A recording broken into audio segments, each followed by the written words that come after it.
Hello my friends, my name is Lindsey. I run the blog Books for Christian Girls, and welcome back to Little Corner of the Internet, where I talk mainly about Christian fiction.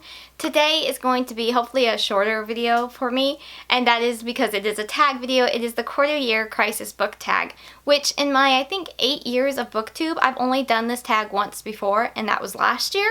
And I don't know why, because this is a really fun tag. I think I want to make it like a yearly tradition, so we're going to do it today. The tag title always confuses me, because I always think it should be like quarter of the year crisis book tag or first quarter crisis book tag.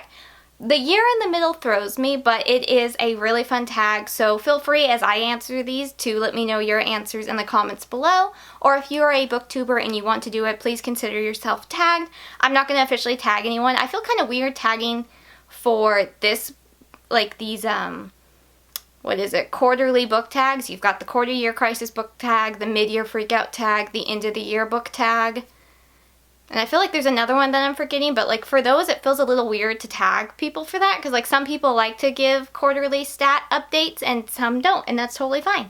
So I'm not going to officially tag anyone, kind of a spoiler for the end of this video, but if you would like to do it here on YouTube or Instagram, TikTok, wherever, please, on your blog even, just let me know and I would love to check out your answers. But if you do not want to go through all of that, feel free to just let me know your answers in the comments and I would be so happy to talk about them. So let's get started.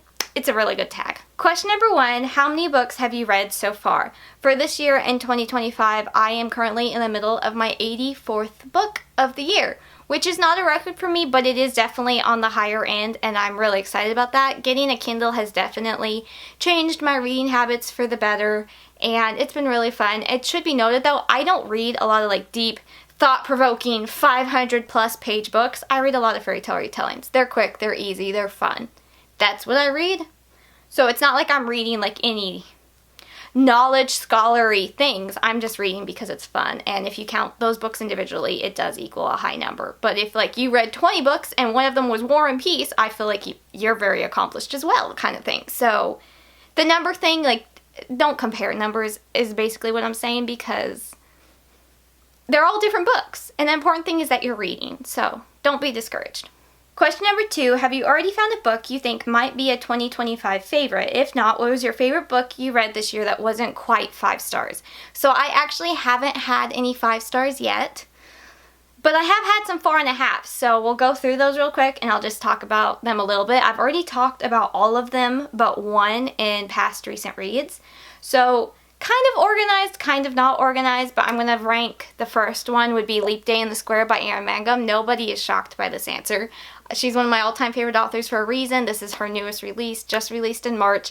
It was so good. It is a Christian fiction, contemporary rom-com, but like heavy faith content and lots of humor, light romance, adorable, forgiveness, Bible studies. It's great. Absolutely so good. Cannot wait for the next book in that series. And then for clean fiction, I've got a handful, and I'm going to also give y'all an honorable mention because I can. So Song of Vines by Deborah Grace White is book 6 in a series, which I definitely suggest reading them in order. But I just really liked this one. It was a Jack and the Beanstalk retelling, and it was gender swapped, and it was just a really good conclusion to the series that I really enjoyed. But I just also really, really liked the main couple in this book as well, so I gave that one 4.5 stars. I also really enjoyed Just Ella by Annette K. Larsen. I gave this one like 4.5 stars as well, which was shocking to me because it's not a fairy tale retelling, but it kind of feels like one without like an actual origin story inspiration, if you will. It's very YA. The main girl is a princess and she falls in love with the gardener. It's good. Very good for spring if you need a recommendation. And it was just like, it had all the YA angst teen emotions. And I just felt like I went through a roller coaster with the main girl. I don't know, there was something about it that just like sucked me in, and I was up way too late reading it. 2 books by Beran that I really, really enjoyed. I've read quite a few of her books already this year and I plan to read more. But I really, really liked Summer of the Summoned Sword by her, which was book 2 in the Seasons of Music and Magic series. I really liked this one, even though, here's the kicker, y'all. If you know me, this is a big deal. I don't do the marriage of convenience trope, and it was that. But the main couple was adorable. It was squeaky clean. It was just so lovely. It does have magic in it, just as a heads up. It was just such a fun story and just very summerish, and I love summer, so it was just a very good success for me, so 4.5 stars there. Another one by Sarah Beran I really liked and gave 4.5 stars this year so far was A Wishful Hope, and that is an Aladdin retelling, but instead of our main girl being the princess, she's a genie who's been stuck in the bottle, and she has seen the worst of humanity, so she is very jaded, but she interacts now with our main guy Dan, Aladdin, and his younger brother, and it was just a very, very sweet story. It had some depth to it because of her being trapped and just mistreated and abused for so many years as a genie. And it was just lovely to see her character development and her open up to the main guy, and it was just really good. Another clean fantasy book I really liked that I gave 4.5 stars to was Ties of Legacy by Melanie Cellier. This is connected to her Kingdoms of Legacy series. It's book 1.5, and it was really good. Now, I really, really liked the first book in the series, Legacy of Roses. Y'all have been hearing me talk about that. They're not really fairy tale retellings, but they are inspired by fairy tales, where in each of these 6 kingdoms there is an origin story of a fairy tale, and because of the echoes of the curse, or it's called the legacy. So you have the echoes, the remains of that curse, and it is constantly trying to recreate that fairy tale to happen again, and you have to kind of outsmart it and just be smarter. But there's a lot of side effects as well with that element, and this second, well, technically 1.5 in the series had a lot more about that, and I just really liked the main couple, and it was just really good. Overall, just really good. Let's just put it that way. And then another one that I really liked that I read this month, actually here in April, was The Curious Inheritance of Blakely House by Joanna, Davidson, Politano. I had really high hopes for this one. It was a 4 to me, not quite a 4.5 or 5, but I did really, really like it. It is very different, I feel like, from any of her other books, but it is still really good. It is about a young woman who suddenly gets told she could potentially inherit this estate that other people are also interested in, and she is a clock tinker. I'm not quite sure what you would say her official title is, but it was just very whimsical and just very, very fun, very good faith content towards the end there, and I can't wait to talk about it more in my April Recent Reads wrap-up number 4 coming in a couple weeks. But it was really good, definitely an honorable mention. If you like Nancy Drew, I feel like you ought to check that one out. Question number 3, any 1 stars or least favorite books of the year? So I have DNF'd 3 books, and it is these 3 books. So take of that how you will, but I actually haven't had any 1 stars yet, which that may be a record. I have a note somewhere on my laptop about when my first 1 star of each year is, and I don't feel like I've ever gone this far into the year without having a 1 star, but I did DNF these, and one of them I did give a 1 star because I read like half of it, so I went ahead and did that. So, I mean, you could technically count that, and that would have been in February, which would have been a bummer. But I have had plenty of 2 stars, and I've had a 1.5. So, I guess really any of those would count. Question number 4, most read genre so far. So between Christian fiction and clean fiction, I feel like it's been pretty split, like looking at my monthly trackers that I've been posting on my personal Bookstagram, book reviews by Lindsey. And see, aren't they cute? I've been enjoying doing these. And I would say it's been pretty split. Out of the 9, it's usually 4 and 5, 5 and 4 kind of thing. So that's split. But then as like a subgenre, I think it would be fair to assume it's fairy tale retellings.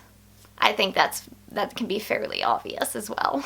Question number 5, a book that surprised you. So for clean fiction, I kind of have 2, and that would be Just Ella by Annette K. Larsen. I just talked about this one, but I was very surprised by how much I enjoyed it. I honestly picked it up because I heard the princess is in love with the gardener. I'm sold. I'm sold. Give me all the gardening themed books. I'm here for it. And so I was just very shocked though by how emotionally invested I got into that story and just felt all her emotions with her. And we only get her POV as well. So I think that really added to that. And typically I might be a little fussy about that because like I really like seeing the main guy just be overly smitten for the main girl. But we only get her POV. And it covers a decent amount of time. So there's a lot of things happening, and it was just really good. I also really was surprised by The Mystery of the Clockwork Sparrow by Katherine Woodfine. This is a secular middle grade historical murder mystery series, if you will, and I've read the whole first series and then all of the second series except the bonus companion novella. I'll be getting to that one this month. But I really enjoyed them overall. I would say the first book was probably my favorite. It almost had Mysterious Benedict Society feels, and that's a very high compliment coming from me because if you know me, I love the Mysterious Benedict Society so much. So it had elements of that reminded me of it. But I don't know, I wasn't expecting greatness and it was pretty good. I have to say it was pretty good. For Christian fiction, I feel like everything has been pretty on par with what I've thought it would be. So if I thought I really would like it, I did end up really liking it. But I would say the one I was maybe shocked about was just the announcement that it was coming, and that was Leap Day in the Square by Erynn Mangum. When this was announced, I squealed, I gasped.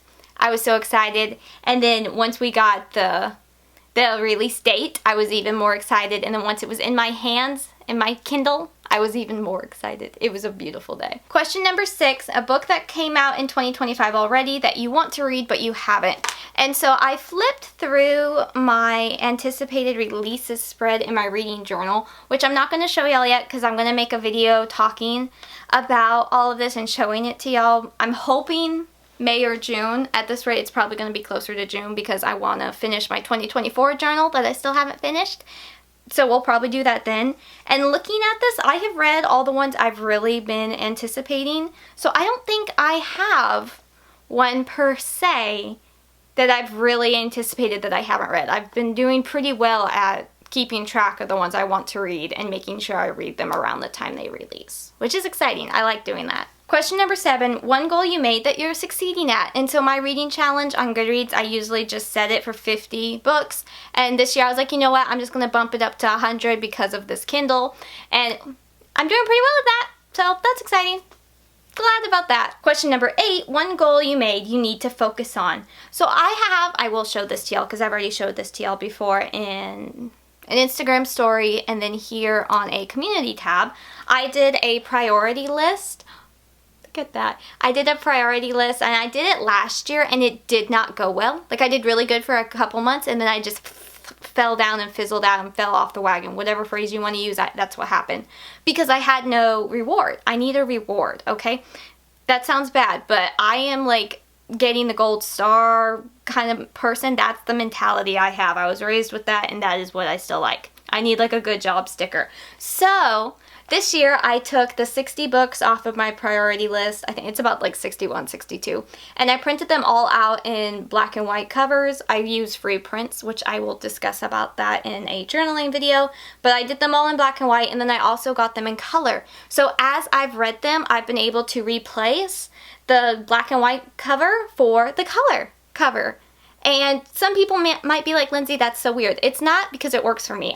Even just cutting out the black and white ones, I was losing my mind. I'm like, this is so sad. I want the color. This is terrible. It's working. I've read like 20 something of them already.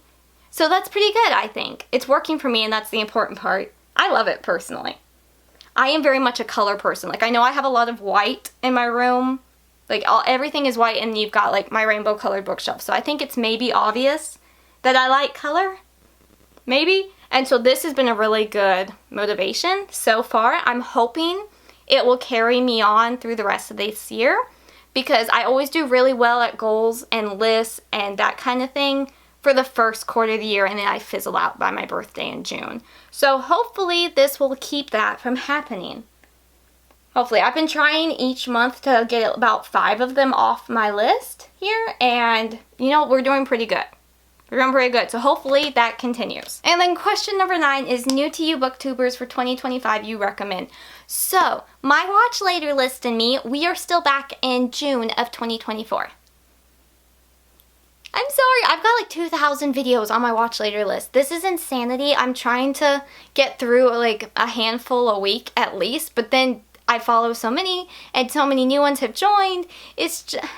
I'm behind, okay? I'm sorry. So if you are a new Christian booktuber for 2025, please let us know in the comments and I will make sure I am subscribed and have your videos in my watch later list. And I'll see you in about 6 months.